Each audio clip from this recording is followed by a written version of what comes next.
Alright guys, next in line is charcoal motherfuckers, right? I call them charcoal motherfuckers. In Africa, once again, right? We had these guys, right? They used to, it's funny, they used to load, I don't know what they were fucking called. I just call them charcoal guys. They were really black because they work with charcoal, right? They're really, really dark, right? And it's not the skin, it's just the charcoal. And they would load up these huge bags of charcoal, right? And charcoal. Charcoal. Right? You're saying charcoal. What's the difference? Charcoal. I'm an immigrant, motherfucker.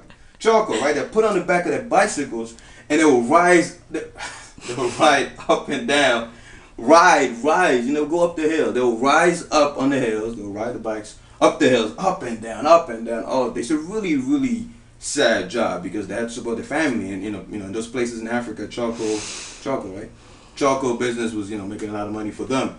So one thing about them was, I call my mom and my sisters and shit. We always looking at them, and they're going up these hills. I mean, it's painful because it's like they're not even moving. But yeah, because if they fuck up, the bike goes all the way down, And they would do this every single day. We used to call them charcoal motherfuckers. And do you know what was the one thing that always stood out about them, other than them being dark as tall? Their fucking legs.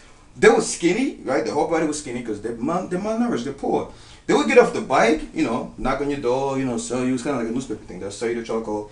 And you will see, it's almost as if they're wearing shorts, obviously because it's hot as fuck. And you see the fucking quad sweep poking out through the shorts every time. And we used to always laugh at them because they're like an upside down pyramid. Skinny at the top because they don't have enough, food and shit. But the bottom was like this, all of them, right? And we used to obviously make fun of them because it was every single one of them. Every time you met a charcoal guy, huge quads.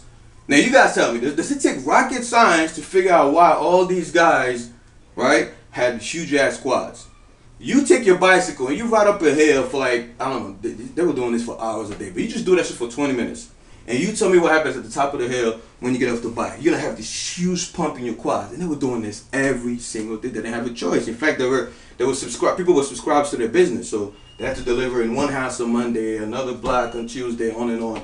And all these ideas come back to mind when I started studying this Nucleus Overload thing. All these things came back to mind. Everything made sense. Next guy. I feel come on, that's a very lazy person. I still am, and I believe that lazy people have the most potential out of every human being on the planet. In fact, the reason why we're so lazy is because we believe it or not.